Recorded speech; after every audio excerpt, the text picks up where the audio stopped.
नमस्कार दोस्तों, मैं हूं नुवैद खान एडवोकेट। और जैसा कि हम बात कर रहे थे अपने विषय जूरिस्प्रूडेंस अर्थात विधि शास्त्र की, तो चलिए अपनी बात को आगे बढ़ाते हुए हम बात करते हैं आज डेफिनेशन ऑफ जूरिस्प्रूडेंस अर्थात विधि शास्त्र की परिभाषा की। There is no uniform definition of jurisprudence. Jurisprudence की ऐसी कोई भी डेफिनेशन अर्थात परिभाषा नहीं है जिसको हम एक समान कह सकें। Reason, the subject matter of jurisprudence is law. Jurisprudence का जो सब्जेक्ट मैटर है वो है विधि, but there is no uniform definition of law. और विधि की भी ऐसी कोई परिभाषा नहीं है जिसको हम एक समान कह सकें। इसकी वजह क्या है? वजह है विधि समय और स्थान के साथ परिवर्तित होती रहती है। यही वजह है कि इसकी हम एक समान परिभाषा यूनिवर्सल लेवल पर नहीं दे सकते। जो विधि हमारे देश के अंदर मान्य है, ज़रूरी नहीं कि वो हमारे किसी दूसरे ही स्थान पर अर्थात किसी दूसरे देश में वो विधि मान्य हो। और जो विधि किसी दूसरे देश में मान्य है, ज़रूरी नहीं कि वो हमारे देश में मान्य हो। ऐसे बहुत सारे एग्जाम्पल आपको देखने को मिल जाएंगे। और ऐसा भी है कि जो वर्तमान में विधि हमारे सामने मौजूद है, तो ज़रूरी नहीं कि आने वाले समय में भी वो विधि मौजूद रहे। ऐसे बहुत सारे एग्जाम्पल आपको देखने को मिल चुके हैं। जैसा कि हमारे माननीय सुप्रीम कोर्ट द्वारा ऐसे बहुत से जजमेंट में डिसाइड किया गया कि जो पुराने कानून चले आ रहे हैं, बहुत सारी ऐसी सेक्शंस हैं जिनको हमारे माननीय सुप्रीम कोर्ट ने उसको डिलीट किया जा चुका है। चलिए हम आगे बढ़ते हैं। डेफिनिशंस बाय एमिनेंट जूरिस्ट, कुछ प्रख्यात विधिशास्त्रियों द्वारा दी गई परिभाषाएं। It is very difficult to define term jurisprudence. Jurisprudence नामक टर्म को डिफ़ाइन करना बहुत मुश्किल है। However several attempts were made in this context to define the term. लेकिन इस टर्म को डिफ़ाइन करने के संदर्भ में बहुत सारे प्रयत्न किए जा चुके हैं। Some of the definitions of the term jurisprudence given by various eminent jurist as under. लेकिन इस टर्म अर्थात जूरिस्प्रूडेंस को डिफ़ाइन करने के लिए बहुत सारी ऐसी परिभाषाएं जो हमारे महान प्रख्यात विधिशास्त्रियों द्वारा दी गई हैं, हम उन पर आगे चर्चा करेंगे। सबसे पहले हम बात करेंगे प्रख्यात विधिशास्त्री ऑस्टिन की। Austin was the first jurist to make jurisprudence as a science. Austin वो पहले विधिशास्त्री थे जिन्होंने जूरिस्प्रूडेंस को एक विज्ञान के रूप में लिया। He defines jurisprudence as the philosophy of positive law. उन्होंने जूरिस्प्रूडेंस को इस तरह से डिफ़ाइन किया कि जूरिस्प्रूडेंस पॉजिटिव लॉ की फ़िलॉसफी है। फ़िलॉसफी क्या होता है, पॉजिटिव लॉ क्या होता है, ये मैं पिछली वीडियो में बता चुका हूँ, एक्सप्लेन कर चुका हूँ। He opines that the appropriate subject to jurisprudence is a positive law.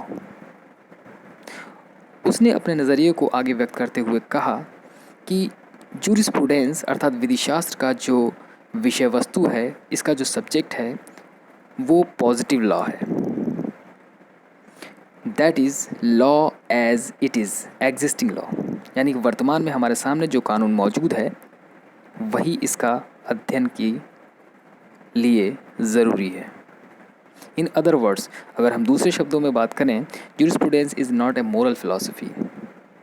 Jurisprudence में नैतिकता का कोई स्थान नहीं है, but it is a scientific and systematic study of the existing actual and positive law.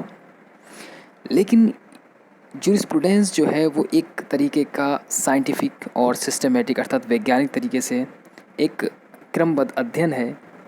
जो किस चीज़ का अध्ययन है? वो है वर्तमान, वास्तविक और पॉजिटिव लॉ, सकारात्मक कानून। Has distinguished from natural, ideal और मोरल लॉ। वो एक ऐसा कानून है जो कि प्राकृतिक, आदर्श और नैतिक कानून से अलग है। इन दोनों कानूनों में फ़र्क है। तो जूरिस्प्रूडेंस के अंतर्गत सिर्फ और सिर्फ हम पॉजिटिव लॉ का अध्ययन करते हैं, ऐसा ऑस्टिन का मानना था। अब हम अगले विधिशास्त्री की बात करेंगे और जिनका नाम है Holland. An English jurist, Sir Thomas Erskine Holland, defines jurisprudence as jurisprudence is the formal science of positive law. विधिशास्त्री हॉलैंड ने जूरिस्प्रूडेंस को इस रूप में डिफाइन किया। उनका कहना था कि जूरिस्प्रूडेंस एक पॉजिटिव लॉ का फॉर्मल साइंस है, अर्थात प्रारूपिक विज्ञान माना। हॉलैंड ने जूरिस्प्रूडेंस को एक प्रारूपिक विज्ञान माना। हालांकि उन्होंने आइंस्टीन की तरह ही मिलती जुलती परिभाषा दी, लेकिन जो शब्द इन्होंने यूज़ किया फॉर्मल साइंस, उस फॉर्मल साइंस के माध्यम से हॉलैंड ने इसकी परिसीमा तय कर दी। चलिए हम बात करते हैं फॉर्मल साइंस क्या होता है। हॉलैंड के अनुसार फॉर्मल साइंस से उनका तात्पर्य है कि ये एक प्रारूपिक विज्ञान है, अर्थात इसके अंतर्गत हम सिर्फ और सिर्फ प्रारूप का अध्ययन करते हैं, यानी कि किसी भी विधि के बाहरी रूप का अध्ययन करते हैं, यानी कि फॉर्म का अध्ययन करते हैं, ड्राफ्ट का अध्ययन करते हैं। कहने का मतलब उसका सिर्फ ये था कि एक्सटर्नल फॉर्म मतलब बाह्य रूप, यानी कि विधि के हम बाह्य रूप का अध्ययन करते हैं। According to him, jurisprudence should only concern itself with the basic principle of concept underlying in any natural system of law. विधि के जितने भी प्राकृतिक सिस्टम मौजूद हैं, उनमें हम हर किसी में किसी भी तरीके का जो लीगल सिस्टम है, उसमें हम जूरिस्प्रूडेंस के अंतर्गत जिस चीज़ का अध्ययन करेंगे वो सिर्फ और सिर्फ प्रारूप का अध्ययन करेंगे, उसके बाहरी रूप का अध्ययन करेंगे, ना कि उसके आंतरिक हिस्सों का। मूल सिद्धांत यानी कि मौलिक सिद्धांतों का अध्ययन करेंगे सिर्फ। तो हॉलैंड ने इसकी परिसीमा को काफ़ी सीमित कर दिया था। आगे हम बात करेंगे विधिशास्त्री साल्मन की। Salmond define jurisprudence as jurisprudence is the science of the first principle of the civil law. Salmond ने जूरिस्प्रूडेंस को इस रूप में डिफाइन किया। उनका कहना था कि जूरिस्प्रूडेंस एक नागरिक विधि के मूल सिद्धांत का विज्ञान है। इन्होंने भी इसको विज्ञान माना, लेकिन इनका सेंस दो तरह से था। According to Salmond, jurisprudence can be defined in two senses.